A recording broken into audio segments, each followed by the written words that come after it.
Então esta é a arma anti-tanque mais usada no mundo. Há mais de 60 anos desde a sua introdução, ela continua a destruir os tanques mais modernos no campo de batalha e traz consigo uma história bastante sombria. O RPG-7 faz as pessoas se perguntarem se os tanques realmente têm futuro. Mas por que isso aconteceu? E onde a sua história realmente começou? Você pode se surpreender ao saber que vai lá atrás até 1931, começando como uma arma antitanque experimental lançada ao ombro chamada RS-65. Mas essa versão inicial não tinha uma ogiva de carga Oka Shaped Charge. Então não deu certo. A verdadeira influência veio depois primeiro da bazuca americana e então do Panzerfaust alemão durante a Segunda Guerra Mundial. Para dar um resumo rápido, os americanos foram os primeiros a ter a ideia de uma ogiva de carga Oka propulsionada por foguete, disparada de um lançador ao ombro. Depois, no início da guerra, os alemães colocaram as mãos em algumas bazucas capturadas e decidiram que podiam fazer melhor. Foi aí que criaram o Panzerschreck, que aliás significa literalmente terror dos tanques. Era muito mais poderoso que a bazuca americana, com uma ogiva maior capaz de perfurar até 200 mm de blindagem, o que era insano para a época. Mas exigia uma tripulação e treino sério. Então, os alemães passaram a criar algo mais barato, mais leve e simples, o suficiente para qualquer pessoa usar. Isso levou ao Panzerfaust, ou Armor Fist naquele estilo alemão direto ao ponto. Era uma arma anti-tanque descartável de um único disparo que podia enfrentar praticamente qualquer tanque do mundo na época. Contudo, o primeiro Panzerfaust teve problemas de alcance e precisão, cerca de 30 metros de efetividade no melhor dos casos. Versões posteriores corrigiram isso com ogivas mais potentes e maior alcance. Eles até planejaram uma versão melhorada chamada Panzerfaust 1250, mas nunca tiveram tempo de construí-la antes do fim da guerra. Enquanto isso, os soviéticos não tinham nada parecido durante a guerra. Eles dependiam principalmente de rifles e canhões anti-tanque. Quando a guerra acabou, finalmente, tiveram tempo para olhar o que alemães e americanos tinham feito com lançadores de foguetes. Não copiaram ninguém diretamente, mas pegaram as melhores ideias de todos os lados e tentaram combiná-las. E isso levou ao RPG-1. Ele tinha um tubo de lançamento de 1 mm, uma empunhadura, inclinada no estilo pistola e uma cobertura de madeira para proteger o atirador do calor. E basicamente definiu a forma do que mais tarde se tornaria o RPG-7. Mas o RPG-1 teve todo tipo de problema com alcance, precisão e confiabilidade. Então o descartaram e recomeçaram. A versão seguinte, o RPG-2, resolveu a maioria desses problemas. Tinha uma ogiva melhor e maior alcance, e foi adotado em serviço em 1954, tanto pelas forças soviéticas quanto chinesas. Usava uma carga propelente maior e disparava um projétil HIT de 80 mm, dando-lhe um alcance de cerca de 200 mm e penetração de blindagem em torno de 225 mm. Viu seu primeiro combate real no Vietnã, onde as tropas americanas rapidamente aprenderam a temê-lo. Podia facilmente atravessar a blindagem leve de alumínio de um carro de transporte blindado, abater helicópteros e até tanques modelos M48 e M100 não estavam a salvo. E quando disparado contra posições de infantaria, sua explosão e estilhaços rasgavam bunkers e qualquer pessoa dentro, ainda assim havia espaço para melhorias. Os engenheiros continuaram a ajustá-lo com ogivas maiores, mais propelente e ópticas, o que levou ao RPG-4. Esse nunca entrou em produção em massa, mas abriu caminho para o RPG-7, que finalmente resolveu todos os problemas anteriores. Entrou em serviço em 1961 no Exército Soviético. E só para constar, quando dizemos que RPG significa Rocket Propelled Grenade, isso é na verdade o nome ocidental. Em russo significa, perdoe minha pronúncia, Ernoi Proivod Tankov. Granato, que se traduz literalmente como lançador de granada antitanque de mão. Informação útil. Então, o que havia de tão especial no RPG-7 que o tornou assustadoramente eficaz e basicamente injusto para os tanques mais modernos? Bem, vamos começar pela sua simplicidade. O tubo do lançador É feito de aço niquelado, forrado com cromo de 3 mm, então não enferruja. Você realmente não precisa limpá-lo, e ele provavelmente disparará mesmo assim. O lançador não é descartável. Pode ser usado muitas vezes, você simplesmente carrega os projéteis pela frente. O foguete se encaixa numa ranhura no tubo que o trava no lugar. O tubo do lançador tem apenas 40 mm de diâmetro, mas porque a seção mais larga da ogiva se estende fora do tubo, o projétil não precisa caber completamente dentro dele. Isso permite que o lançador use uma ogiva de calibre muito maior, mantendo o conjunto compacto. Abaixo do tubo há 2 empunhaduras, sendo a empunhadura dianteira que segura a alavanca de armar o gatilho e o seguro. O lançador tem uma mira alimentada por bateria para pouca luz, e o retículo óptico é graduado até 1000 mm. Agora isso é mais teórico porque há procedimento. Você não vai acertar muita coisa, além de um prédio grande. É mais para apontamento por área, ou indireto, do que para tiros de precisão. O alcance efetivo real fica em torno de 300 metros. Há miras de ferro retráteis que você pode usar se a ótica estiver quebrada ou se você simplesmente não tiver uma. Na traseira, há um cone defletor de estouro, o que importa por causa do enorme estouro para trás que o foguete gera. Ao disparar, você deve ter pelo menos 2 minutos de espaço livre atrás de você. E você realmente não quer apontar a traseira para tropas amigas, já que o estouro pode causar ferimentos horríveis ou até matar alguém se estiver muito perto. Ao disparar de um espaço fechado como um cômodo, você precisa pensar nisso seriamente, porque uma parede próxima pode refletir o estouro e ferir gravemente ou matar o atirador. O sistema foi pensado para ser operado por uma equipe de 2 pessoas, um atirador e outro carregando foguetes extras e ajudando a recarregar. Quanto à ogiva, é aqui que as coisas ficam interessantes porque o RPG-7 não serve só para a função antitanque. A ogiva HIT é a mais comum e a razão pela qual o RPG-7 manteve a sua reputação temível. Funciona pelo princípio da carga moldada, o chamado efeito Monroe, ou seja, no nariz da ogiva. Existe uma cavidade em forma de cone revestida por uma fina camada de cobre. Quando o explosivo detona o cone, concentra a explosão num jato muito rápido de partículas metálicas, aproximadamente 10 km/s, que perfura a blindagem ao concentrar a força cinética num ponto minúsculo. Podia perfurar cerca de 260 mm de blindagem homogênea laminada RHA. O que, quando o míssil surgiu em 1961, era mais do que suficiente para destruir qualquer tanque do mundo mesmo de frente. Uma vez que atravessa a blindagem, cospe metal fundido e fragmentos por todo o interior do veículo. E o efeito sobre os ocupantes é horrível, inflama facilmente munições e combustível, provocando explosões secundárias catastróficas. A ogiva HIT também era eficaz contra fortificações, pois conseguia cortar cerca de 1 metro de betão armado, sendo usada no combate urbano para pulverizar posições fortes com impactos repetidos. Há depois as ogivas de fragmentação e antipessoal.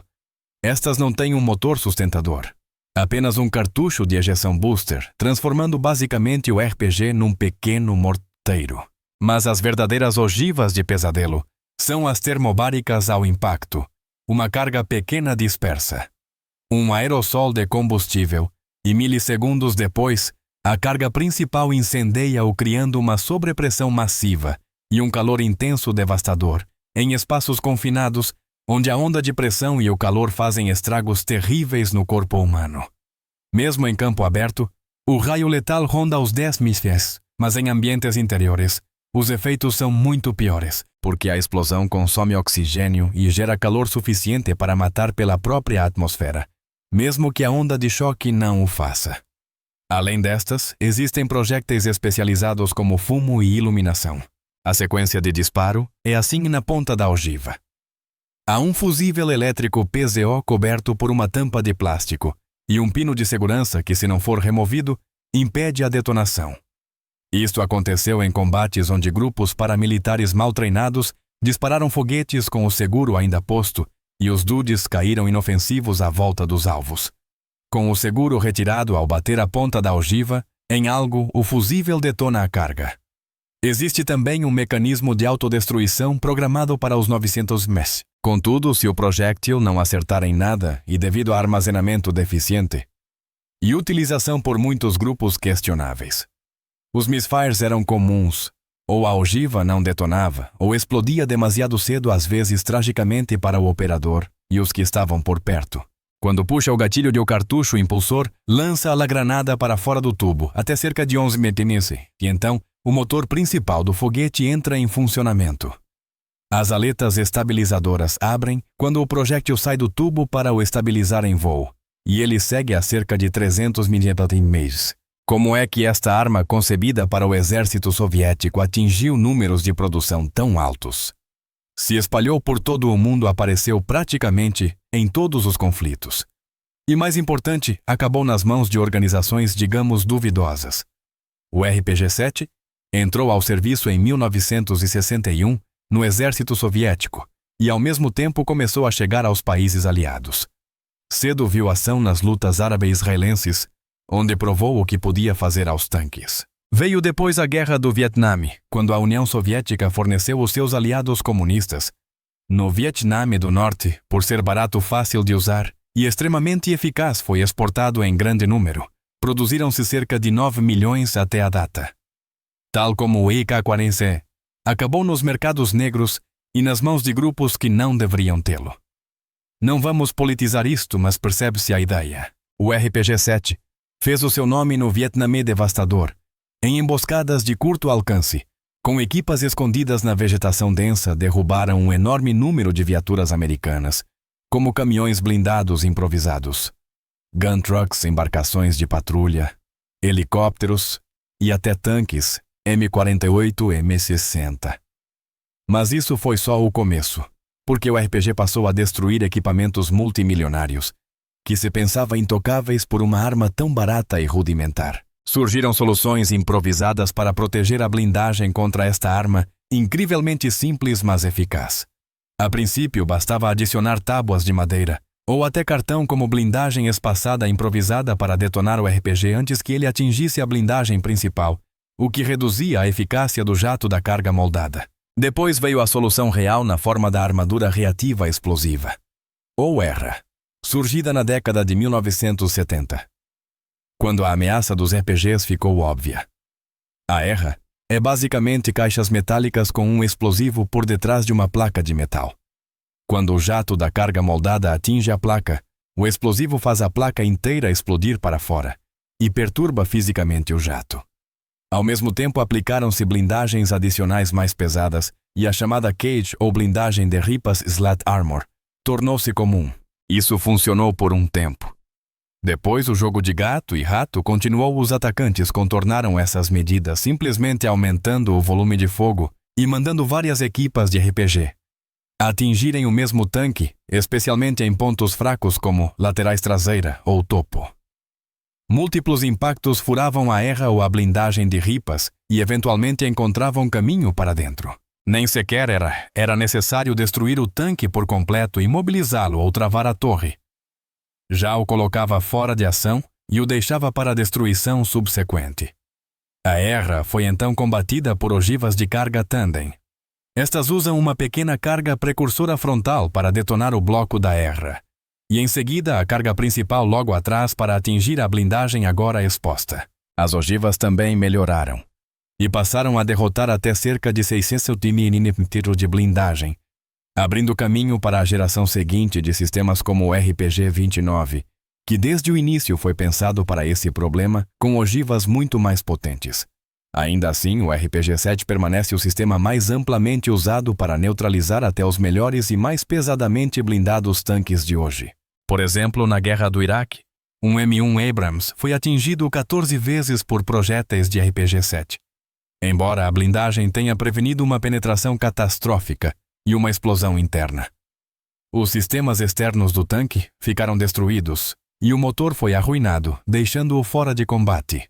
Os RPGs são especialmente perigosos em combate urbano, onde podem atacar de todos os ângulos e atingir os pontos mais fracos. Foi assim que as forças russas foram massacradas na Primeira Guerra da Chechênia, quando colunas que avançaram sobre Grozny foram recebidas por dezenas de equipas de RPG, posicionadas em múltiplos níveis dos edifícios circundantes, martelando T-72 de todas as direções.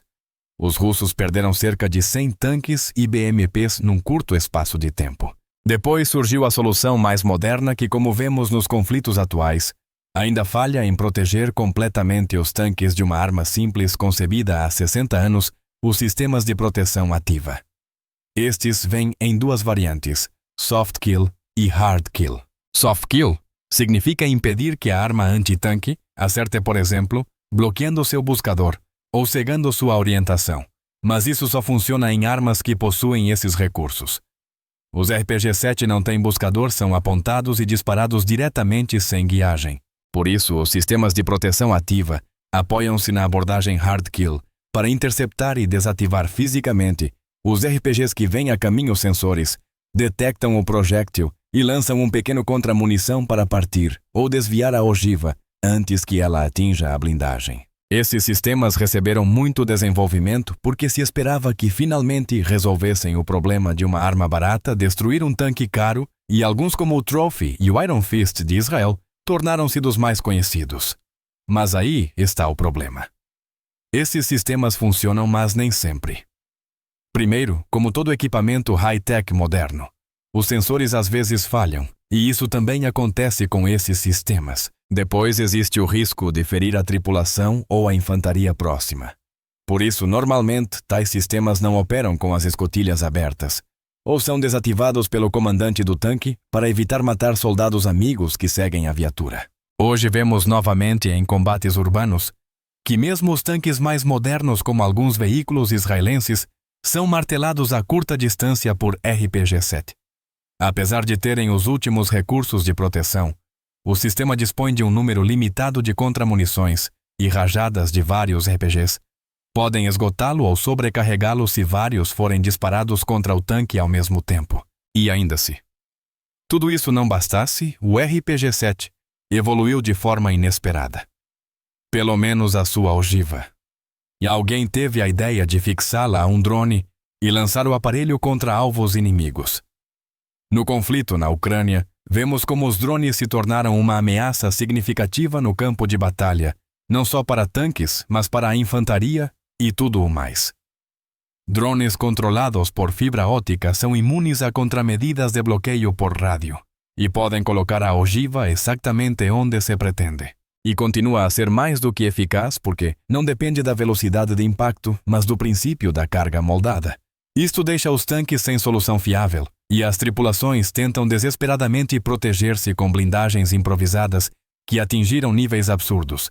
Empilham tudo o que encontram sobre os veículos para afastar drones, criando os chamados Turtle Tanks. Ainda assim, enxames de drones encontram pontos fracos e continuam a destruir tanques pelo campo de batalha, sem um contramovimento efetivo contra uma arma antiga barata e amplamente disponível concebida há mais de 60 anos.